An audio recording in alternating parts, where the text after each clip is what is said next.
Hi Beb! Nalock din po ba ang inyong My.SSS account or gusto mong mag-forgot password dahil hindi mo na ma-access ang iyong My.SSS account? For today's video, I'm gonna show you how to retrieve or reset the My.SSS account. If you are interested na malaman kung paano ito gawin, please keep watching until the end of this video. Kung bago ka pa lang sa channel ko, I invite you to please do like, share, comment, and subscribe to my channel.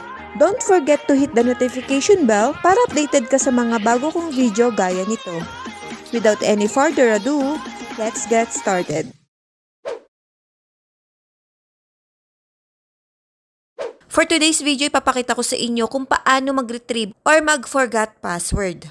All you have to do is magpunta sa SSS website and click login to my.sss. Now, click forgot password. As you can see here, may dalawang options para makapag-change ng password. Ito po ay para sa member account at ito naman po ay para sa employer account.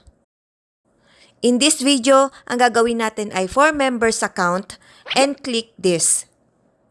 Next, you may choose between multi-factor authentication or using security questions ang gagamitin for reset password. Now, I choose multi-factor authentication and click next. Then, input the SSS number ng member.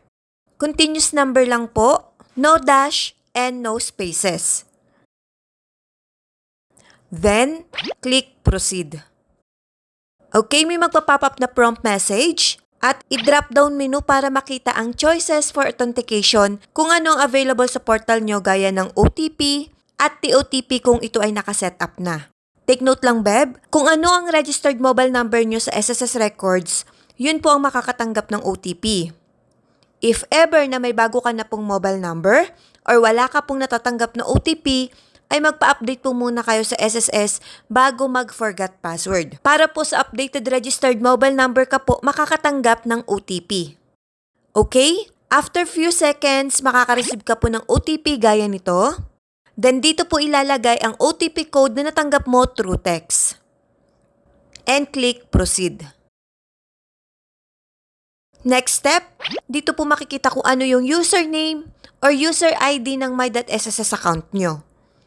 Now, magsiset up na po tayo ng new password. Please take note lang po, ito po ang requirements para sa paggawa ng password. Then, input the new password. Then, magkakaroon ng green check dito sa gilid kapag nasunod nyo po yung requirements para sa paggawa ng password. Ilagay ulit yung new password dito.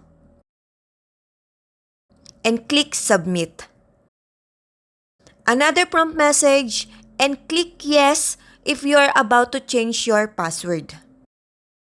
There you go! Your password has been updated successfully. Try muna natin mag-login.